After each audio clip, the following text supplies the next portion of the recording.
You are now listening to a podcast made in collaboration with the Copenhagen College Radio.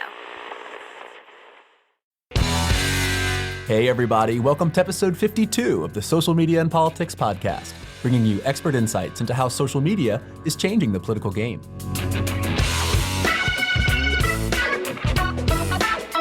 I'm your host, Michael Becerra, political scientist at the University of Copenhagen. You can connect with us on Twitter at SMNP Podcast, or check out our website, socialmediaandpolitics.org.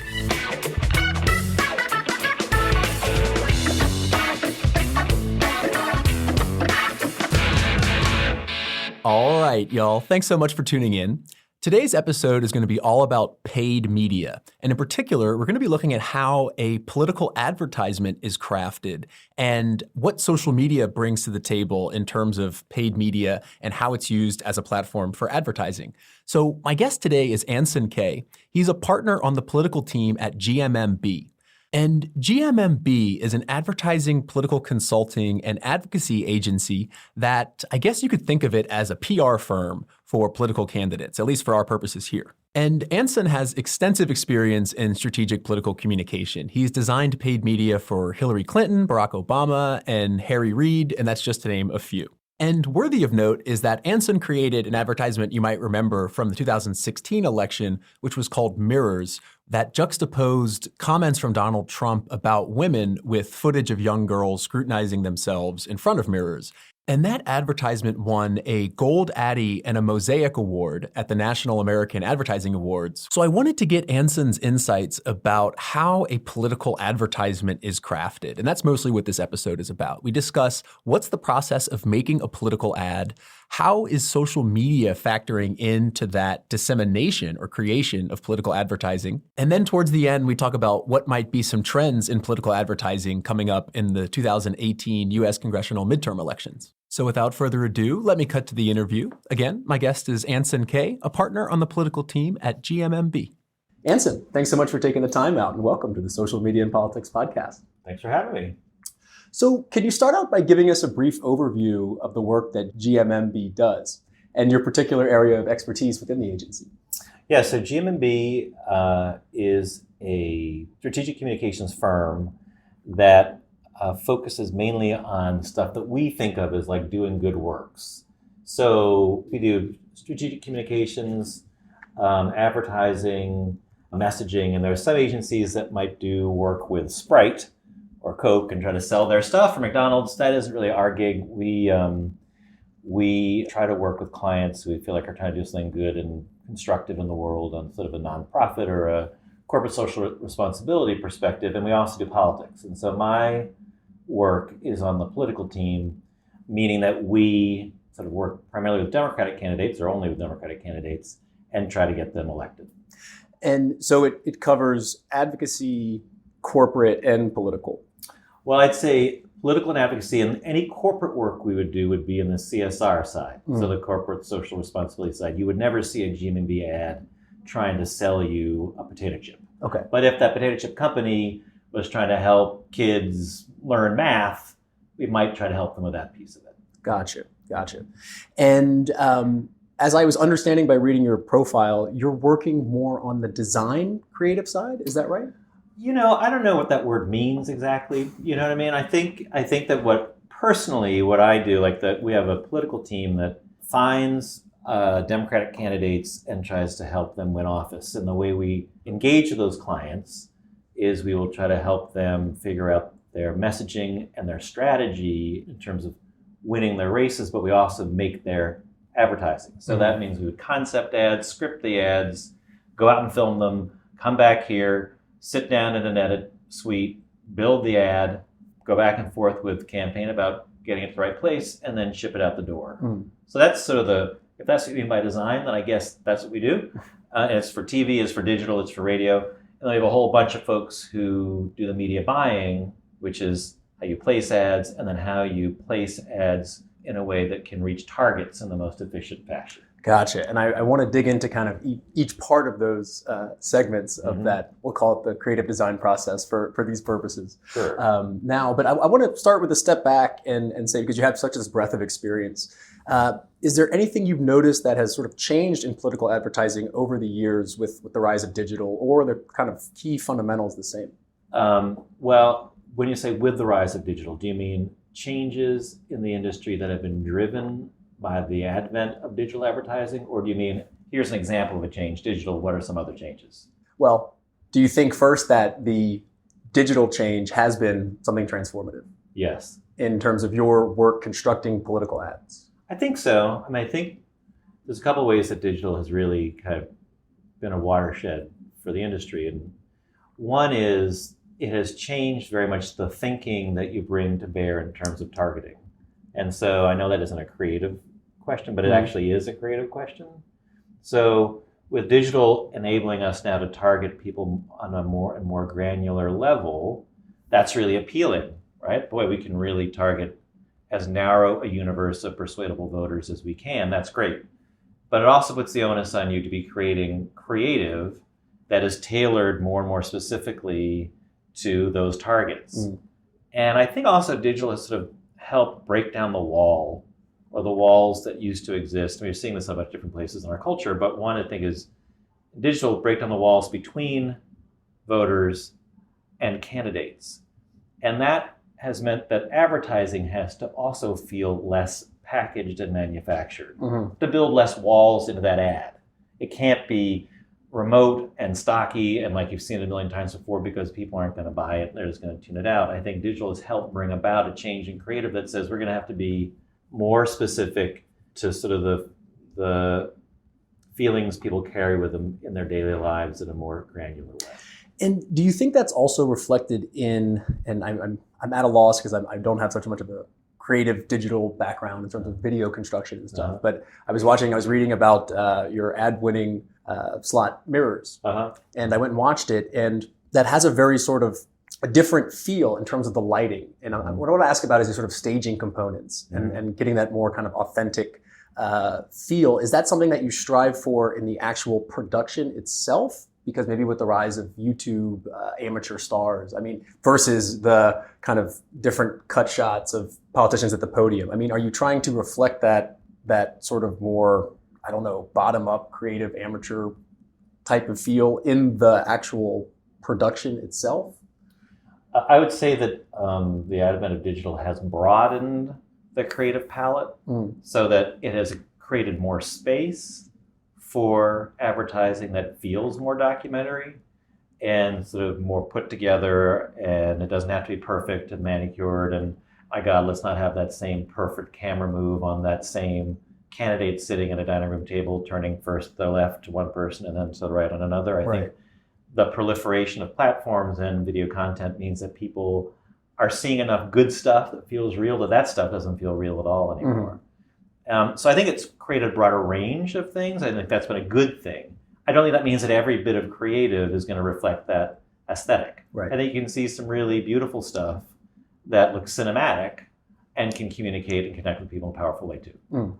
And is that something, like, what is your background coming from? I mean, were you a sort of into film production, or is it something that you kind of fell into later, or where are you kind of coming from into this space? Yeah, I think most of the people who sit in my chair come from campaigns and politics. So I worked on Capitol Hill, then I went out and was running campaigns. That's how I found GMB in the first place and came here. So on this, where I sit, the chair I sit in starts from sort of a writing and strategic place, but we have a whole bunch of folks whose livelihoods are all about how are they taking ideas and translating them into this visual medium. And then we try to work closely with them about what that looks like. So it's really a big team of people who produces any ad.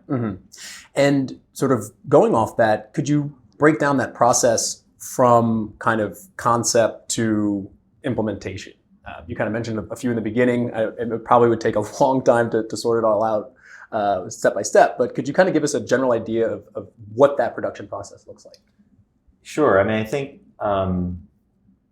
probably every process is a little different and has to do with the kind of campaign you're working with. But it all kind of starts in a messy space where you have the campaign and the candidate and all the folks who have been hired on to work the campaign, the consultants, all kind of coming up with their idea of what is the strategic point of view of this race. What is it we're trying to say? What is it that this person is really about? And what is our opponent about? And in that kind of stew, kinds of emerge ideas about how to communicate that. Then you're going to test those ideas. There's different ways to test them through analytics or for research or for polling. And at some point, you kind of spit out the 4 or 5 things that are authentic to this candidate and relevant to voters. Then you're trying to translate those ideas into scripts. And every script, if it's a 30-second script, has to be, you have to think about it as specifically as like 450 characters, including spaces. Like that's how much room you have to communicate an idea in 27 and a half seconds, because there's a disclaimer. If it's 15, it's half that or less. So you're doing like 200 characters in spaces. So you start in this big space where everyone's kind of throwing ideas, winnowed it down through whatever research analytics process you have to 4 or 5. Then you've got to really get it down to kind of these very granular level of how can I do this in 450 characters and make it be compelling and powerful and communicate something. Once you have those scripts and they get approved, then you're going to figure out how to produce it, whether you're going to go out and do a shoot, like I'm going to come out and interview you and get a story from you that's relevant to that idea, or am I going to go sit in an edit suite and produce a production spot using what I hope are compelling visuals. So then that sort of the visual creative piece that's married to that underlying idea. You go through all sorts of iterations, and ultimately, hopefully, you have a good ad that you ship. And you kind of touched on taking that big concept and narrowing it down. I mean, when you're designing, I would assume it's not just one ad, but a set of ads that you're designing for a candidate. Do you try to bring a sort of running thread through them and to sort of create a type of either a certain unifying message or a mood that is broken down into different segments? Or is it something that's more kind of on the fly depending on the context of the race, or some mix of both? I would say campaigns, either good campaigns or just campaigns that have the wherewithal to do it, see each ad as of a piece. And it's all the ads taken together that build a larger brand. And every ad ought to be driving towards that brand. Because given how fractured the media environment is and the different places where people have to get their information from, it may be that no one remembers one of your ads or 2 of your ads or 3 of your ads, but you hope when they go into the voting booth on election day, there is something they've taken away from the broad sweep of your ads that are meaningful to them and says something about this candidate. So you'd like it to be that way. Now, it isn't always possible because you're doing an ad and then some outside group comes in and says something unfair and untrue about you, and then I have to respond to that, or don't I, or do I have to attack the other guy, or what do I? Then it becomes much more 3-dimensional chess, and you look back on it and say, boy, I never really established my brand, or, I did a pretty good job of staying on brand despite the different things I had to accomplish. And so from your perspective, kind of as part of a larger agency, GMMB, how does that process work in terms of creating a brand, in terms of coordination with the campaign? Are you brainstorming together? Do you have to kind of pitch a couple different ideas to the campaign, or how does that relationship work? Well, the way it should work is you get to know the candidate and understand what is authentic to them. And the brand should be an expression of that. And it should be a way that's digestible for folks and accessible to really understand who that person is. So it really ought to start with that person. But of course, whatever strategy you're doing, if it isn't done in concert with the campaign, it's probably not going to work. You can't it's not like coming in to an unformed product and saying, hey, let's do these 2 or 3 things. It has to be much more immersed in, there is a person who is running for this office. You want to surface who that person is and help people make a connection to that. And that person ought to be expressed through the campaign they're running, and we're a part of that. So it really ought to all be a cohesive whole in that way. And so once you have this brand, hopefully, how do you make the distinction? Because kind of looking from the outside, and I've seen some academic papers on this, looking at whether an ad is positive and geared towards promoting your candidate or a certain issue versus attacking the other candidate. How do you make that call? Is that you or the campaign? And then is there the same brand construction process to the opponent as well? Yeah. That would always be a decision that is made in concert with the campaign, and we're part of the campaign. So we would always work with them about what the thrust of of the advertising would be.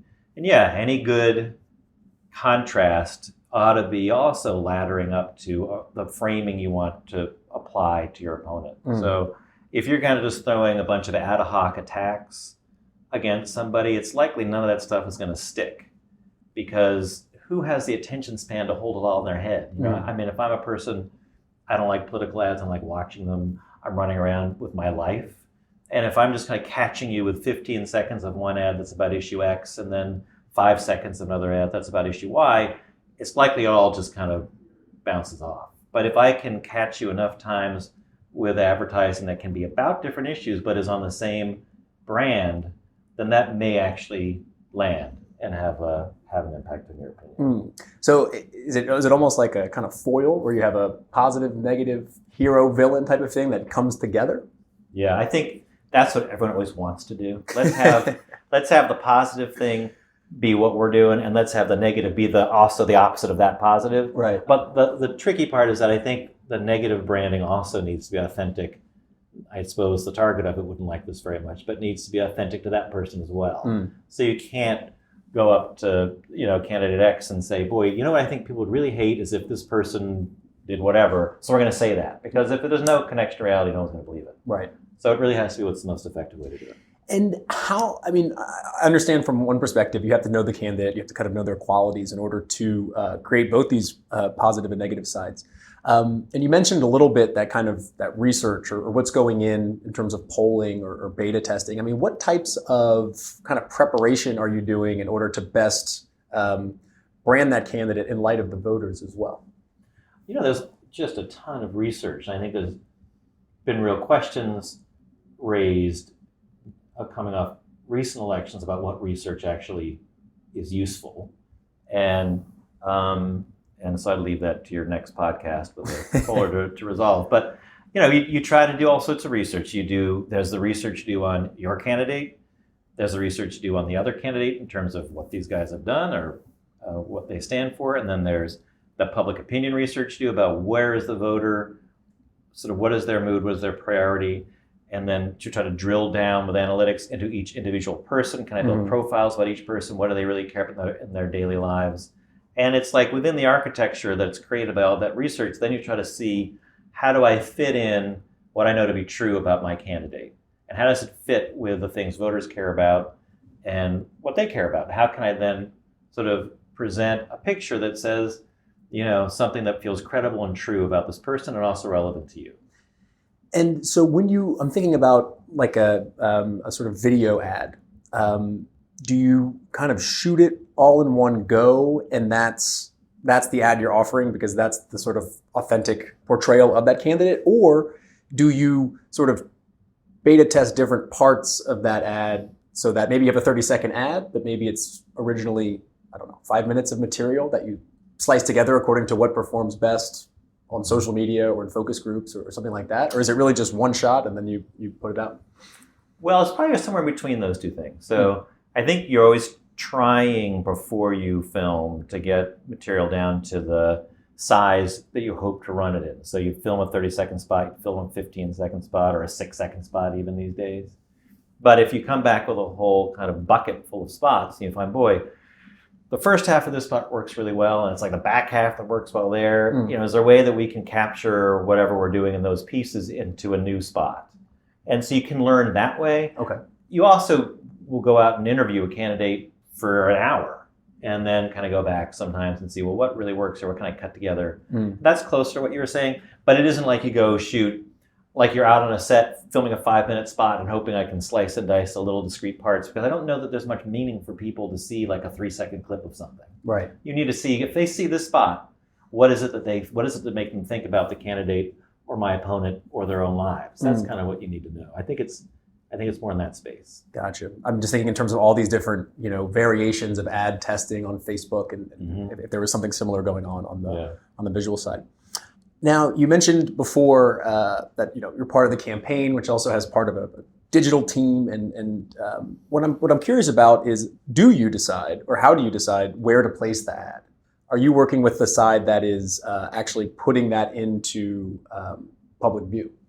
Yeah. So a firm like ours will place advertising. That's a big part of what we do. Okay. And that is something that we have media buyers who specialize in media buying. I'm not a media buyer, but they specialize in media buying. And they'll work closely with like the analytics team or the polling partner of the campaign to figure out who are our targets. So if you're running ads in Massachusetts because you're running for governor, you don't want an ad buy that shows that ad to every person in Massachusetts. You want first to know who my likely voters are. That's a smaller universe. And then you want to know, well, who are the people who are never going to vote for me? I want them out of my media buy. I don't want to pay to advertise to them. And you want to know who are the people who are going to vote for me regardless of what I say. Because I don't much want to advertise them either. Right. I don't want to waste my money on that. What you want to do is through your analytics and polling, kind of winnow down all these people live in the state down to a much smaller and as narrowly tailored bucket as you can of people who are undecided and can be persuaded to vote for you with the right message. That's who you want to reach. And so now, with social media, digital and TV and radio, we have a ton of platforms by which to reach people in really granular and specific ways, which is terrific, except you have to make some choices then, unless you are a billionaire. You have to figure out, well, where am I really going to deploy these assets? But we try to get to the most narrowly tailored universe we can. And kind of going on that point, there's this oft-quoted stat that the human attention span is 8 seconds. And so trying to get, someone's attention through scrolling through a phone. When you're creating content for a political ad, do you take that into consideration? Is there a difference between social media and a TV slot? Well, that is a great question. And that's one of the great debates, I think, sort of in this kind of space. I mean, I think there are people who think, boy, if you do not grab the viewer in the first 3 seconds, you're toast. So you better do something big in the first 3 seconds. I'm not sure that's borne out. I think good creative is still creative that you can see people viewing all the way through. But yeah, if you know you're doing something just for digital or social media, you may do something different than if it's for TV. A, because I can target more specifically online, and B, because the aesthetic online may be a little bit more flexible than it would be on a general market TV space. So yeah, of course you think about those things. And even getting more sort of granular on that in this debate, because I'm fascinated by it, are there differences or is there discussion about differences across platforms? So a Twitter ad versus Instagram ad versus Snapchat ad, in terms of content. There is. So A, they're formatted differently, but B, I think the great question you'll find in campaigns is there a way for me to design content that is appropriate for Instagram that ladders up to the same message ultimately that I'm doing on TV, even if the creative is different and even if they're built differently? Because at the end of the day, my objective is the same, which is to persuade as many voters as possible to be with my person. So I may be able to have a little bit more creative flexibility online or a different kind of creative online, and it's going to have to look differently, but it had better ladder up to the same basic message space or else I'm wasting your money. And do you think campaigns are getting better with that? I'm thinking about 2016 as the kind of election cycle where really Instagram and Snapchat, that was their first time when campaigns were really putting paid advertisement on those platforms. Do you think that campaigns are successful or getting better at working with these platforms? I think it's pretty varied. I mean, I really think it has to do with the specific people working on the campaigns. I think there's some campaigns that still view digital as secondary to TV, which it isn't. And I think there's some campaigns that still think, if I make a TV ad, I can just plop it down unedited online. Whereas you can run a 30-second spot on TV or 2 15s paired. You have a lot more flexibility online. And if you get down to 15 seconds, then you can run a forced view, which means people have to watch. If you get into a 6, they might actually pay attention. So I think you really do need to think a little more specifically than sometimes campaigns do. But I think a lot of campaigns are getting better. Because I'm curious as to how the success of a political advertisement is measured. I mean, obviously, if your candidate gets elected, right? But how are you actually, is it you or the campaign? Do you have different measures of success? That's an excellent question, because I think that probably are different metrics that different people or campaigns or firms like this use. So ultimately, I think the measure of whether or not it's successful is if it moves voters in the way you'd like it to. So that's not exactly the same thing as who wins and loses, because you're running an ad in March, you're not going to know whether you're winning or losing for months. But if you can see after on that ad that it's having an impact on people, well, that feels pretty good. I feel okay. And it's having the impact you desired, then that's a pretty good indication that the ad is working. When you're looking online, boy, there are all sorts of other things to look at. How many people have viewed this ad? How shareable is it? How many, have I got 100,000 people watching it on YouTube? Those are satisfying metrics, and they make you feel really good to look at them. They aren't the same thing, though, as knowing whether the ad is having the desired effect. And so I think shareability is important, and I think trying to have something that people share and watch and watch and watch without you putting more dollars behind it is terrific. It isn't the same thing as knowing that the ad is moving voters in the way you'd like. If you get both of those things, boy, you've really hit a home run. How can you, for me, someone who does a lot of online data analysis, I'm more geared towards monitoring those metrics. How can you make that other side of the argument you're talking about? How do you know when it moves people? Is that by watching it in the news cycle or focus groups? How do you get a measure of that? Well, I think that a lot of the time the jobs analytics firms play on campaigns, and so analytics firms in a big campaign may be dialing through lots of people every night to measure their voter preferences or what they're feeling about the race of the candidates. That is a way to get a measure of it. I'm not sure that you can tell from, hey, we released this today, we dialed today, now we know. But you can see it's like looking at waves. How is the electorate moving? When did that movement begin to start? Did it start about the time this ad should have begun to penetrate? And that's a way to get some kind of a judgment. But I don't know that it's a perfect way to do it. And, when an ad goes viral and there are terrific comments about them online, it's very tempting, and maybe it is true, to think that ad's doing a lot of good work. But that's a little bit like when people come up to you and say, boy, I love that TV ad you put up. That isn't the same thing as knowing that it's having the desired effect. So it's kind of like dipping a spoon into the electorate and seeing what it looks like when you scoop out the inside. So I think doing that periodically is kind of how campaigns try to do it. That's interesting. So just a few more questions for you. One is, how do you actually start these working relationships with the campaign? Or how do you decide which campaigns to work for? Do they come to you? Do you go to them? How does that work as an agency? Both. Sometimes folks come to a place like this and say, boy, we'd love to talk to you about working on our campaign. Other times we're keeping an eye on what's happening in the electorate. Where are there interesting races, are interesting candidates emerging, and we may reach out to them. And sometimes that works, sometimes it doesn't, on both sides of the equation. But you get up closer to election day, you look around and you have this slate of candidates you're working with. And at the start of our conversation, you were talking about how GMMB works for or produces content for advocacy groups, corporate.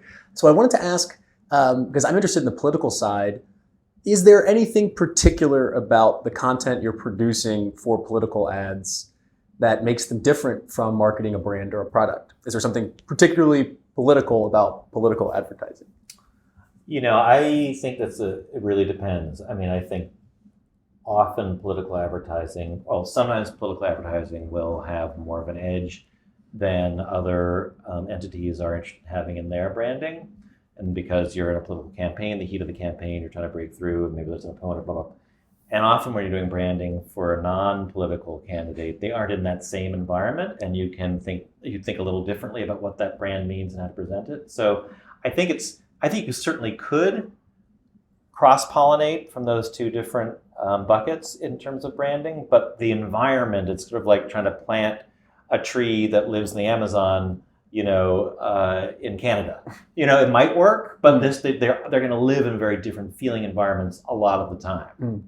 Because I'm just thinking, there's been a lot of controversy recently about Facebook labeling political ads from news organizations, for example. When is a political ad political? I mean, obviously you're dealing with the campaigning political ads, which are very easy to sort of put that label on, but trying to get at what actually is a political ad, which no one really knows, I think. Yeah, it's a good question. I mean, a lot of our clients are interested in shaping sort of the opinion of policymakers. And so they may ask us to do advertising that, in their mind, the target is, the folks sitting up on Capitol Hill. That's political. That's pretty political a lot of the time. It may not fit into the definition of a political ad that the FEC is using. So I think it has more to do with what is the objective that you are seeking from this communication? And if it's kind of to change the political or electoral or policymaking space, yeah, you're probably doing something that's political. How political? I guess it depends. Definitely. So my last question has to do with the upcoming midterms, which is obviously going to be very interesting for us political sort of commentators or people interested in politics to watch. Are there any sort of trends moving in the space of paid advertising, whether it's sort of TV or digital, that we should sort of look out for? Is there something that's different about this midterm or this election versus others? I think that a lesson learned, and I'm not saying it was the right lesson, but a lesson that people feel like they've learned from 2016 and starting earlier, is that pushing the envelope is always the right gamble to make. And I think there are some cases in which pushing the envelope is the right gamble to make. But I think you're going to see folks who go too far, probably. By which I mean, I recently saw a video which I can't remember what the guy did, but it seemed like the candidate was injuring themselves sort of to make a point. It was sort of like, to get my eyeballs, they're going to do this thing that seemed like it was dangerous for them. And maybe it gets me to look at it, but it also makes me think, is that guy nuts? Do you know what I mean? Right. And I think that the danger is in the pursuit of the device that breaks through the clutter, the device become more important than the candidate. And I think that's a balance that people are really going to struggle to figure out. Like, can I do something different that makes it shareable, people want to watch, that is also reinforcing of the right brand? Or is it just going to be shareable and no one's going to vote for you anyway? I haven't thought about that. That's interesting. So kind of pushing the envelope so far that it backfires, even though it might get picked up, it might get some earned media, it might go viral. But is that actually going to help your political cause? Well, what's the thing that's going viral about it? Is it that people think, boy, why hasn't someone said this before? Or this is so funny and true? Or is it, I can't believe that crazy person did that? That probably isn't the thought that comes right before I'm going to vote for them. Right. Right. Well, who knows? Maybe when all the 14-year-olds on Instagram can vote, maybe they'll Totally go back different. to that candidate. Yeah. Well, Anson, thanks so much. This has been incredibly interesting. Appreciate your time. Happy to do it. I've just been speaking with Anson Kaye, partner at GMMB. And that's a wrap for this episode of the Social Media and Politics Podcast. Thank you again for tuning in. If you haven't already, you can subscribe to the podcast, check us out on Twitter at SMNP Podcast, or swing by our website, socialmediaandpolitics.org.